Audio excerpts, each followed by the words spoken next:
Assalamualaikum warahmatullahi wabarakatuh. Jumpa lagi dengan para calon mahasiswa Universitas Negeri Malang tahun 2021. Teman-teman sekalian, pada video kali ini saya akan mengupas tentang jalur mandiri Universitas Negeri Malang, tapi yang jalur prestasi. Jadi UM pada tahun 2021 itu membuka beberapa jalur mandiri. Salah satunya adalah jalur mandiri menggunakan prestasi, baik prestasi akademik maupun prestasi non-akademik. Apa keuntungannya? Keuntungannya luar biasa, teman-teman. Jadi nanti yang lolos di jalur prestasi ini adalah ada bebas uang pembangunan, kemudian ada yang bebas UKT, dan tentunya tanpa tes karena hanya menyertakan sertifikat kejuaraan. Oke. Nah, lebih detailnya informasi umum yang sudah kita ketahui bersama bahwasanya kuota tahun 2021 UM itu akan menerima sekitar 6.543, di mana terbagi menjadi 3 gelombang ya. Ada jalur SNMPTN 30% sudah lewat, sekitar ada 1.965 mahasiswa yang sudah diterima. Jalur SBMPTN 45%, cukup besar ya kuotanya.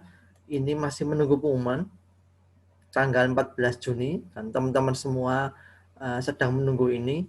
Nah, di jalur yang ketiga ini jalur mandiri 25%, lumayan ya, 25%, seperempatnya ya, sekitar 1.627 akan diterima. Dan salah satu jalur mandiri yang dibuka itu adalah mandiri prestasi. Apa persyaratan dan penjadwalan untuk seleksi jalur mandiri?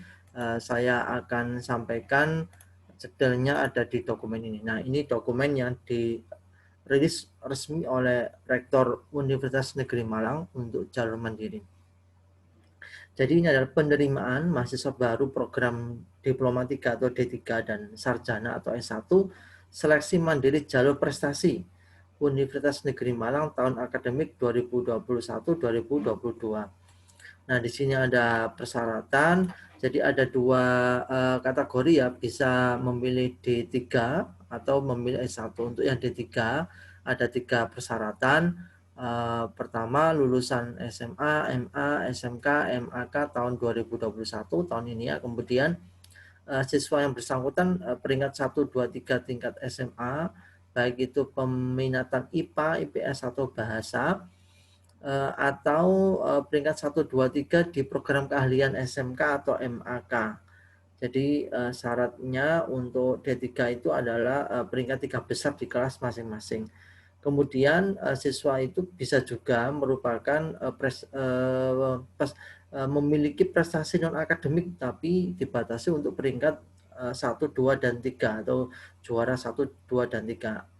Lomba apa saja nanti akan ada keterangannya di belakangnya. Yang kedua, ini program untuk yang memilih sarjana, dan tentunya ini mungkin nanti pilihannya lebih banyak di sini ya. Syaratnya ada 2, lulusan SMA, MA, SMK atau MAK tahun 2021. Yang kedua, siswa yang bersangkutan merupakan peraih peringkat atau juara 1, 2, 3 pada bidang-bidang sebagaimana tercantum pada lampiran 1. Nanti akan saya lihatkan di waktu berikutnya. Serendah-rendahnya tingkat provinsi. Jadi dibatasi minimal tingkat provinsi yang diperoleh dalam 3 tahun terakhir selama menjadi siswa SMA ya, tahun 2019 atau 2020 atau 2021. Nah, bagaimana program studi yang boleh dipilih? Setiap peserta bisa memilih maksimal 2 program studi. Tidak harus sebidang dengan jurusan di SMA atau SMK-nya ya. Jadi bisa juga lintas jurusan sesuai dengan minat masing-masing. Nah, nanti ada prodi-prodi yang disediakan di lampiran berikutnya. Nah, ini jadwal pendaftarannya. Nomor 1, pendaftaran itu dibuka 11 sampai 30 Mei. Kalau sekarang tanggal 20 Mei masih ada waktu 10 hari ya untuk teman-teman mengambil keputusan. Kemudian pengunggahan data atau dokumen 11 sampai 31 Mei 2021. Kemudian pengumuman hasil seleksi administrasi. Jadi tentunya nanti akan diseleksi dulu secara administrasi, mana yang memenuhi syarat, mana yang tidak. Itu akan diumumkan pada tanggal 4 Juni. Setelah itu ada ujian keterampilan dan atau wawancara. Jadi biasanya yang kelompok-kelompok prodi tertentu itu butuh ada uji keterampilan atau cukup nanti wawancara. Itu dijadwalkan tanggal 9 sampai 10 Juni 2021. Nah,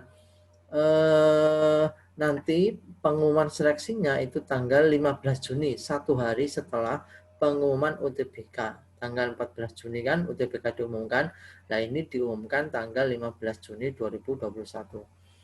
Bagaimana tata cara pendaftarannya ini?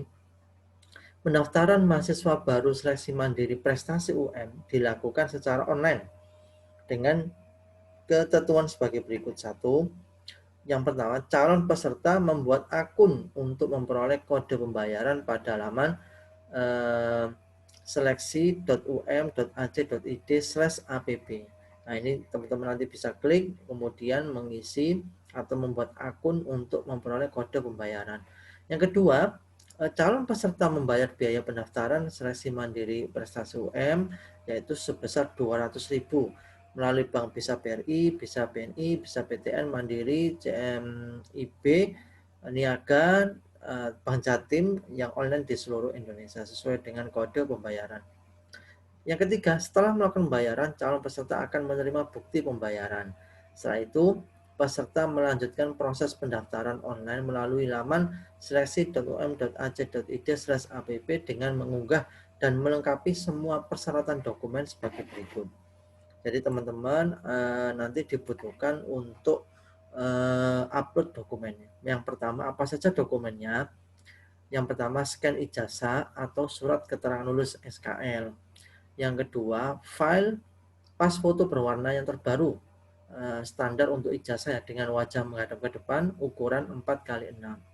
Kemudian scan bukti prestasi atau juara maksimal 3 terbaik. Jadi teman-teman, karena ini jalur prestasi, maka dokumen yang sangat menentukan adalah sertifikat prestasi juara 1, 2, atau 3 minimal tingkat provinsi.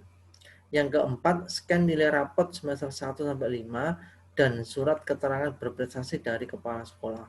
Jadi dokumen yang berikutnya selain sertifikat juara itu adalah nilai rapor untuk semester 1 sampai 5 dan surat keterangan berprestasi dari kepala sekolah. Setelah itu baru tahap kelima, peserta mencetak kartu tanda bukti peserta.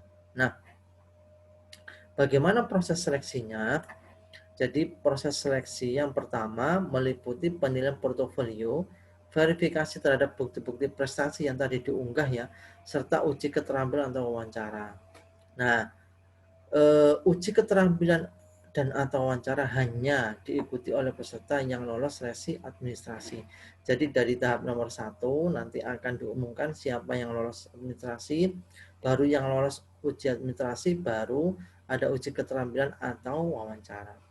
Nah, ini karena ini jalur prestasi, maka biaya pendidikan ada hal-hal yang spesifik ya. Ini nanti calon mahasiswanya diterima melalui jalur prestasi dikategorikan menjadi 3 yang diterima dengan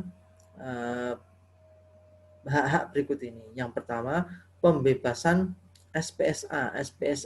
SPSA itu adalah sumbangan pemeliharaan sarana akademik atau uang pembangunan gitu ya, dan UKT selama 2 semester. Wah, luar biasa, 2 semester berarti 1 tahun. Pembebasan uang pembangunan tetapi membayar UKT penuh atau membayar uang pembangunan dan UKT. Jadi ini berdasarkan hasil telaah dokumen. Kalau dokumennya itu bagus dan absah gitu ya, maka peluangnya bisa-bisa teman-teman dapat yang prioritas A, artinya pembebasan uang pembangunan dan UKT selama 2 semester. Menurut saya ini sangat membantu sekali ya. Atau nanti yang kategori B bisa pembebasan uang pembangunan tetapi tetap bayar UKT sebagaimana mahasiswa yang lain. Yang kedua, penetapan kategori tersebut didasarkan pada hasil penilaian prestasi dan wawancara. Jadi nanti karena ini jalur prestasi, maka siapa yang terbaik itulah yang akan mendapatkan hak yang paling bagus. Yang nomor 3, besaran SPSA dan UKT untuk masing-masing prodi nanti ada di lampiran di bawahnya. Biaya pendaftaran dan biaya UKT yang telah dibayarkan tidak dapat ditarik kembali. Nah, Ini daftar jenis-jenis kejuaraan atau prestasi yang boleh didaftarkan atau boleh diikutkan. Mulai dari ada bidang olahraga, bidang seni dan peminatan, ada bidang penalaran, sama bidang MTQ. Ini ya. Kalau bidang olahraga ada atletik, renang, catur, bridge, bulu tangkis, tenis lapangan, tenis meja, sepak takraw, terus sampai pada ada olahraga anggar ya. Kalau bidang seni dan peminatan bisa tari tradisional, pemain alat musik, vokalis lagu, kemudian pidato, MC, lomba lukis atau kaligrafi, fotografi, penulisan cerpen, baca puisi dan seterusnya. Ini sangat lebar sekali dan ini peluang yang sangat besar jika teman-teman punya prestasi di bidang-bidang ini. Kemudian kalau bidang MTQ ada lomba tilawah, hifdzil Quran, hotil Quran ya, tulis huruf Al-Quran, kemudian fahmil Quran, syaril Quran, kemudian desain aplikasi komputer Quran. Ini untuk yang bidang MTQ atau bidang penalaran. Bisa lomba debat, storytelling, LKTI, olimpiade sains atau olimpiade sosial. Kemudian bisa juga untuk SMK ini LKS ya, lomba kompetensi siswa. Nah, prodi-prodi yang boleh dipilih ini banyak sekali pilihannya. Kalau kita cek bersama, kayaknya semua prodi boleh dipilih ya, sesuai dengan pada jalur SNM atau SBM. Jadi ini kalau kita lihat semua prodi insya Allah terbuka boleh dipilih. Nanti di sistem ada pilihan prodinya apa gitu ya. Oke, teman-teman, saya kira ini sangat membantu sekali informasi terkait dengan jalur prestasi atau jalur mandiri prestasi UM dan lumayan menggembirakan karena UM membuka jalur tanpa tes dan juga bisa ada peluang untuk pembebasan uang UKT dan uang pembangunan. Mudah-mudahan ini membantu dan mudah-mudahan teman-teman bisa mendapatkan informasi yang dibutuhkan. Tetap semangat, tetap optimis. Insya Allah teman-teman adalah calon mahasiswa di tahun 2012 untuk PTN-PTN yang terbaik. Sampai ketemu di video berikutnya. Wassalamualaikum warahmatullahi wabarakatuh.